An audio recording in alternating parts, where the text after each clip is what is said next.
My name is Rachel, and this is the story that made my entire family stop speaking to me, because I refused to sign away the one piece of paper that proved they'd been stealing from me for 13 years. At my sister's housewarming party, my mother placed a folder in front of me and raised her champagne glass. Rachel has one final gift for her sister, she announced to nearly 40 guests. She's giving Megan her share of this beautiful house. Everyone applauded. My sister smiled like she'd been expecting this moment all evening. Inside that folder was a document transferring my ownership of the house to her for $1. There was only one problem: I had never agreed to buy the house. I had never seen the mortgage application, and until 6 weeks earlier I hadn't even known the property was legally connected to my name. My mother handed me a pen. "Go ahead," she whispered through her smile. "Don't embarrass us." I looked around the room at the expensive furniture, the catered food, the relatives who'd spent years calling me selfish for refusing to solve their financial problems. Then I looked at my mother, and she had no idea I'd already reported the mortgage, the business loans, and the credit cards opened using my identity. She didn't know the title company had frozen every transaction connected to that property that same morning. I pushed the pen away. "No," I said. The applause stopped. My mother's smile disappeared. And that was the moment the perfect life she'd built using my name began to collapse.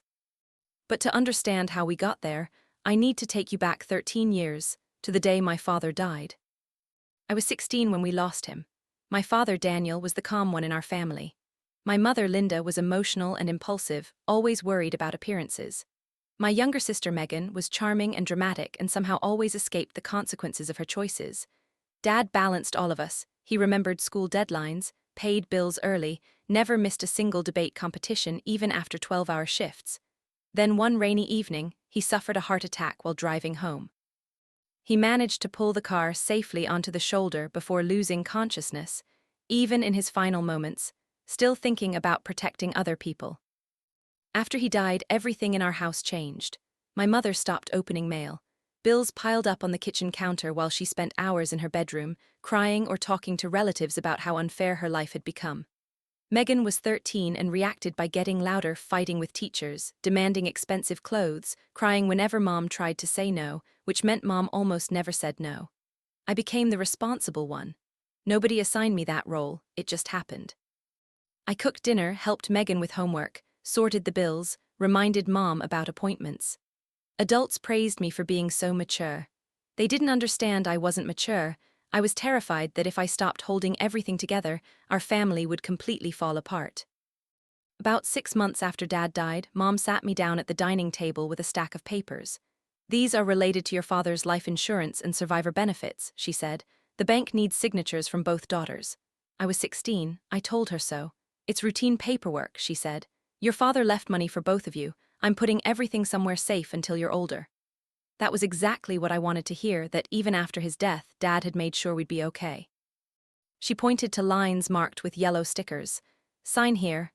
Initial there." I didn't read every page. I trusted my mother completely. For years, those signatures barely crossed my mind again. When I was 18, Mom married a man named Gary, who owned or claimed to own a small home renovation company.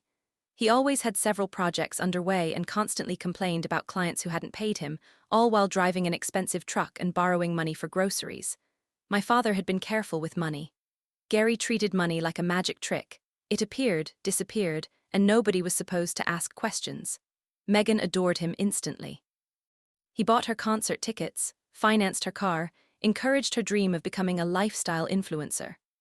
Whenever I questioned whether we could afford something, Gary laughed and told me I thought too small. My mother agreed. She said I'd inherited my father's anxiety, that Megan was brave for chasing her dreams while I was just negative, always doing the math on things that mattered to other people. After high school, I earned a partial scholarship to a university 2 hours away. Mom told relatives my father's insurance money was covering my tuition. It wasn't. Every semester I asked about that money, and every semester there was a new excuse. The funds were tied up. The insurance company was reviewing paperwork. Gary had temporarily invested part of it. The bank had made an error. Eventually, I stopped asking. I took out student loans and worked evenings at a grocery store to get through school. Later, I landed a job in payroll administration. It wasn't glamorous, but I liked it. Numbers made sense. A balance either matched or it didn't. No tears, no guilt trips, no shifting stories. Megan's life went a different direction. She dropped out of college after 1 year, started a clothing business that lasted 6 months, then became a travel blogger without traveling anywhere. Every few months brought a new career announcement, and every time Mom and Gary funded it: cameras, courses, website subscriptions, business cards. When her projects failed, nobody mentioned the money. She was still discovering herself. When I struggled with a student loan payment, Mom told me adulthood required sacrifice. Slowly, I pulled back from the family. I still showed up for birthdays and holidays, but I stopped discussing money, and that boundary alone made me the villain of every family dinner. Rachel's always preferred numbers to people, my mother would say. Gary called me the bank manager. Megan joked I'd probably ask for receipts at my own funeral. Everyone laughed. I usually smiled along, because objecting only made it worse. If you've ever been the responsible one in your family while everyone else got a free pass, stay with me, because what I found 6 weeks before that housewarming party is going to make your blood boil. At 29, my life finally felt stable. I'd been promoted to payroll supervisor, I had a clean 1-bedroom apartment, and I was making real progress on my loans. I'd even started saving for a small house of my own, nothing fancy, just a quiet place with a garden and a kitchen big enough for my father's old wooden table. So I applied for mortgage pre-approval. The loan officer called me the next afternoon. "Rachel, there are several issues we need to discuss." I assumed it was my student loans. Instead, she asked about a business line of credit worth $85,000. "I don't own a business," I told her. She paused. "What about R&M Family Holdings?" I had never heard that name in my life. She mentioned 2 credit cards, a vehicle loan, and a mortgage inquiry from 3 months earlier, none of which belonged to me. I pulled my full credit report that night, and my hands were shaking by the time I finished scrolling. Accounts tied to addresses I'd never lived at. A credit card opened when I was 19. Another opened when I was 22. A company registered under my full legal name and social security number. Someone had been using my identity carefully enough to avoid attention, but recklessly enough to destroy my ability to ever buy a home. I called my mother immediately. She answered cheerfully. "Rachel, I was just about to call you. We have wonderful news. Do you know anything about R&M Family Holdings?" Silence, only 2 seconds, but long enough to tell me everything. "Why are you asking?" she said carefully. "Because it's on my credit report." She sighed, not the sound of someone hearing shocking news, but the sound of someone annoyed that a secret had surfaced. Gary created that company years ago for family investments. "Why is my name attached to it?" "It stands for Rachel and Megan. I never agreed to that. You signed the documents. When, after your father died," I gripped the phone so hard my knuckles hurt. "You told me those were insurance forms. They were family financial forms. It was a very difficult time, Rachel. I can't remember every conversation." I felt the room tilt. "What accounts have you opened in my name?" "Nothing was done to harm you." "That's not what I asked." Her voice hardened, like I was the one being unreasonable. "You always assume the worst about us." That was when she started crying, the same tears that had controlled our family for years, that turned every conversation about her choices into a conversation about how cruel everyone else was being. "After everything I went through when your father died," she said, "I cannot believe you're attacking me over paperwork." I hung up. 10 minutes later, Megan called. "What did you say to Mom? You made her cry." I asked if she'd known about the company. "Not really," she said. "It means Gary handles those things. Your name is in the company title too, Megan. So is yours." "Exactly." She told me not to treat our mother like a criminal before I knew the facts. I told her the facts were already sitting on my credit report. She hung up on me too. For days I barely slept. I froze my credit, contacted every lender, filed dispute after dispute, and pulled together old addresses, bank statements, and tax records. One lender sent me a copy of an application with my information on it. The signature looked close to mine, but it wasn't. The application listed Gary's renovation business as my employer and claimed I earned almost double my actual salary. Another account included a scanned copy of my driver's license from when I was 19, a copy I remembered giving my mother for health insurance paperwork, nothing more.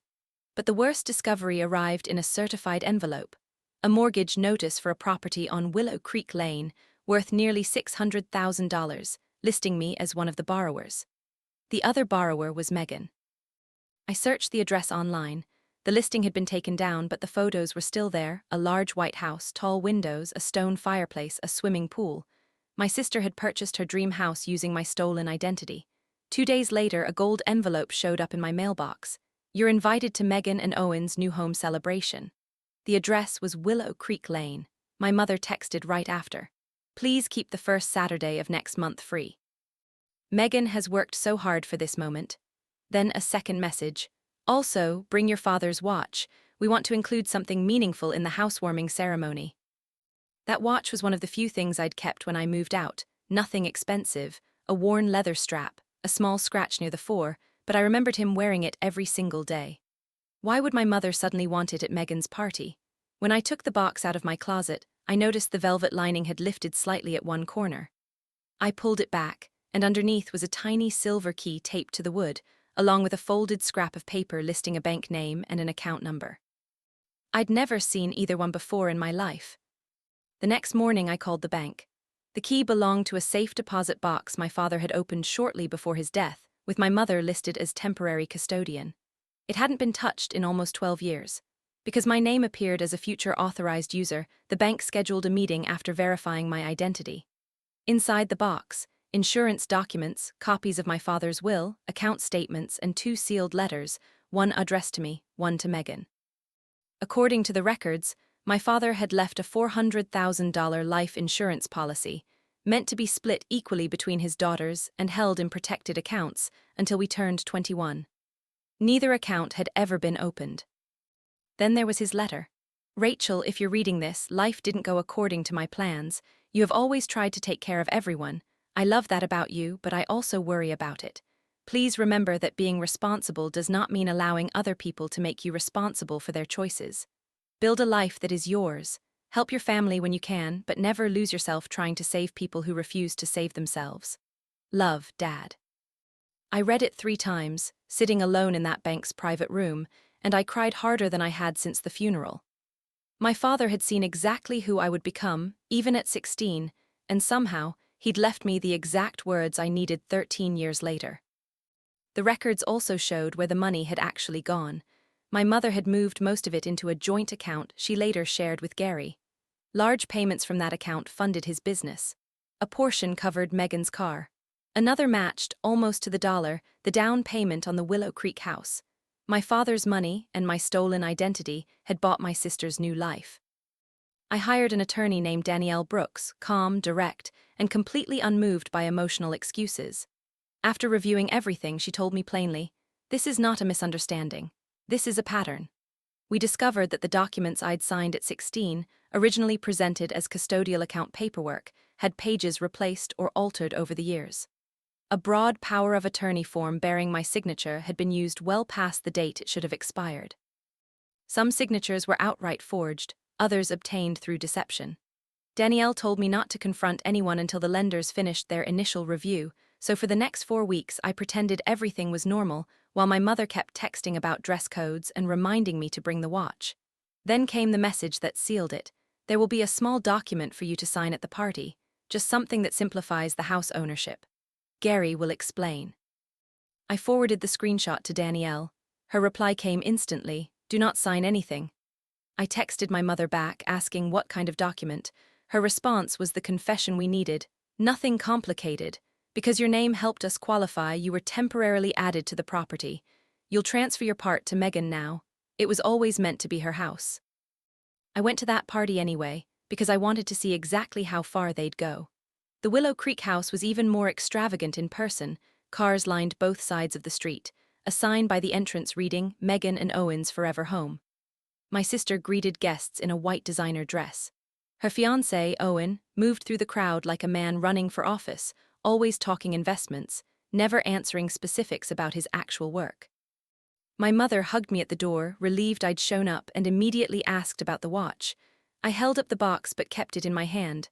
"I'll hold on to it until the ceremony," I said. Her smile tightened. Inside, relatives admired the marble kitchen and the pool, a giant photo of Meghan and Owen hanging above the fireplace like the ending of a success story nobody had actually earned. An aunt told me how proud I must be, since apparently, the whole family contributed to Meghan's business finally taking off. Meghan had fewer than 3,000 followers and no stable income. Before I could respond, Gary tapped his glass and called everyone into the living room. He gave a speech about family, ambition, and generational wealth. Then my mother took over. When Daniel passed away, I promised him I would keep our daughters united, she said, hand over her heart. I know he would be proud to see this house become a symbol of sisterly love.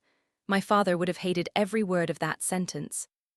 She called me forward, took the watch box from my hand before I could stop her, and announced that Daniel's watch would stay in this home, representing the time and love he gave our family. She placed it in Megan's hands. My sister hugged it to her chest, visibly moved. Then Gary set the folder on the table and pointed to the signature line. My mother raised her glass. Rachel is transferring her share of the property to Megan for $1. The room applauded. Someone cheered. Megan hugged me, whispering, "I knew you would do the right thing." I stepped back. "You knew about this?" Her smile faltered. "Mom said you agreed." "When?" "She said the house was purchased through the family company and your name was only included for credit purposes. So you knew my identity was used." That isn't how she explained it. Gary slid the pen toward me.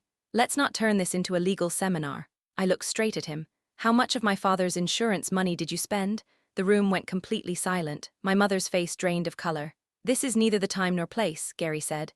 "You chose the time and place," I told him, "when you put a fraudulent property transfer in front of me in front of 40 people. My mother stepped closer, hissing at me to lower my voice. "No," I said. "You wanted everyone to witness my generous gift. They should also understand what I'm supposedly giving away." I found Dad's safe deposit box. For the first time all night, my mother looked genuinely afraid.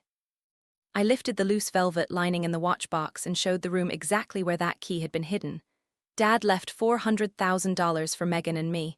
Mom was supposed to put it in protected accounts. Instead, she and Gary moved it into their own. Megan turned on her. "Is that true? We used it for the family. I never received any money. You received a car, tuition, trips. I thought you paid for those." "We did." "With Dad's money," I said, "and with loans opened using my name." Gary's face went red. "You benefited from this family too. I paid for my own education. You lived under our roof. I was a child." My mother grabbed my arm and told me to come into the kitchen. I pulled away. "Do not touch me." That's when Owen stepped in, telling everyone these financial matters could be fixed privately. I looked at him directly. "How much did you know?"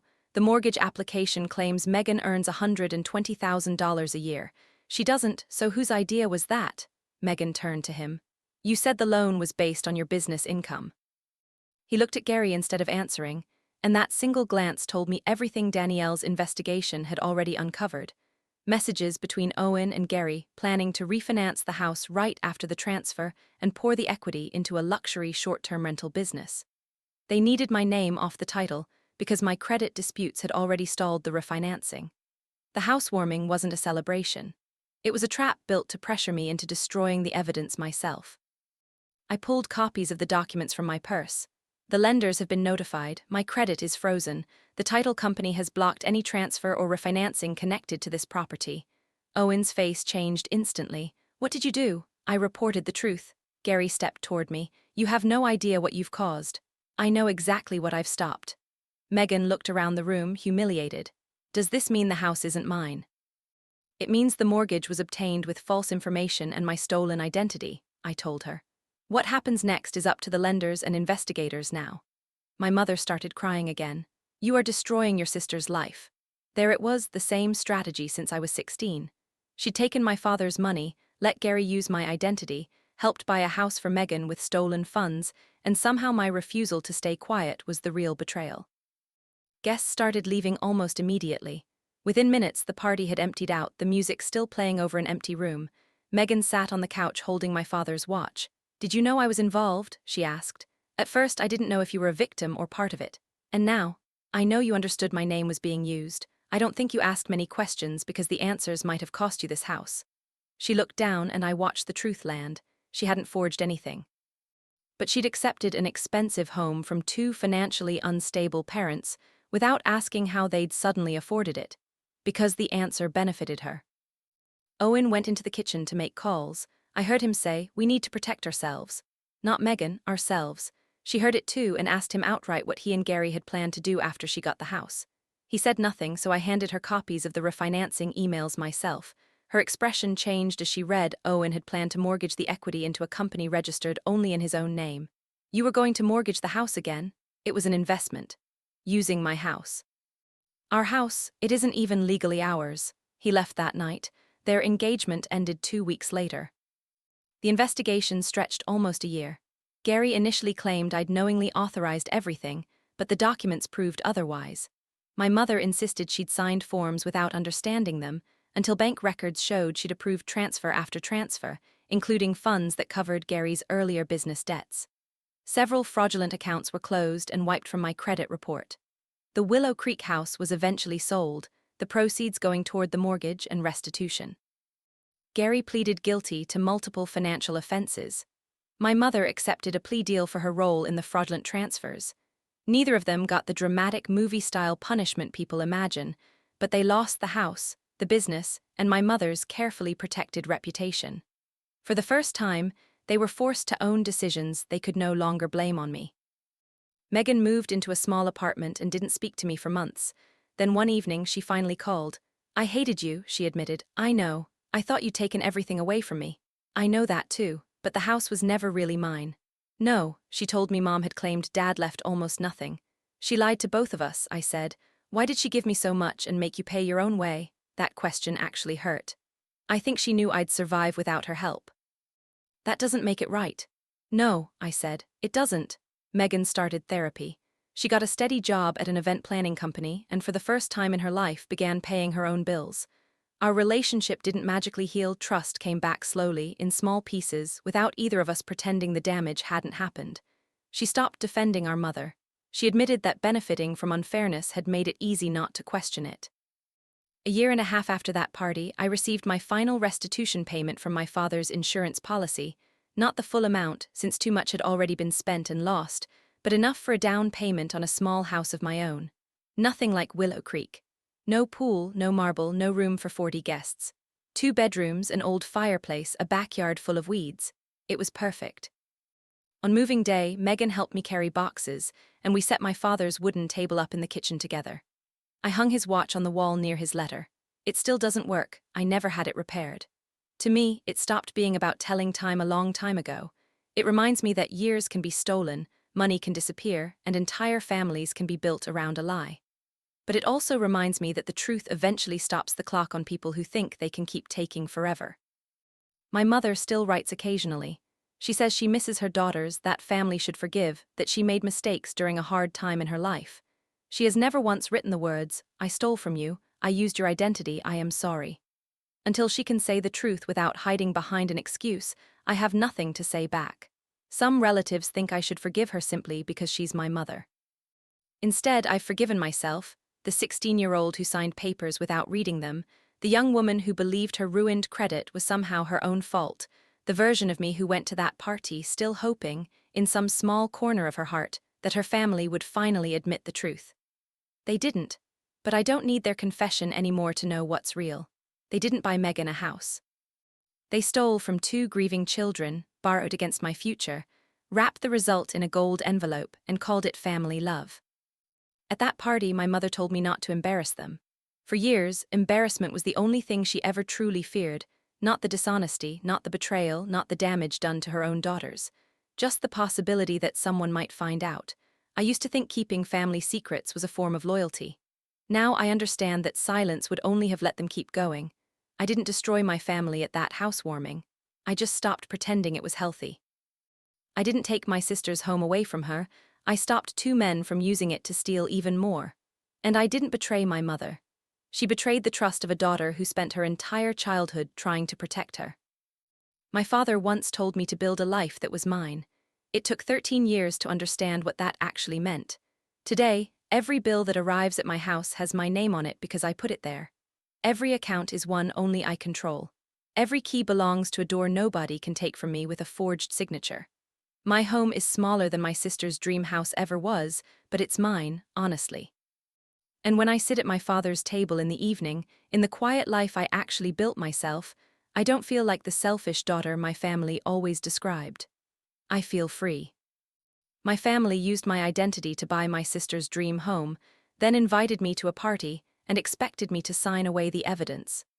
Instead, I exposed everything, and for the first time in my life, I chose my own future over protecting the people who'd been stealing it from me all along. If this story hit close to home, Remember that being the responsible one doesn't mean you owe your family your entire life. Setting a boundary isn't betrayal, it's survival. Thank you for listening to Unheard Drama Stories. If you want more real stories about family secrets, betrayal, and finally choosing yourself, make sure you're subscribed, because next week's story is one you will not see coming.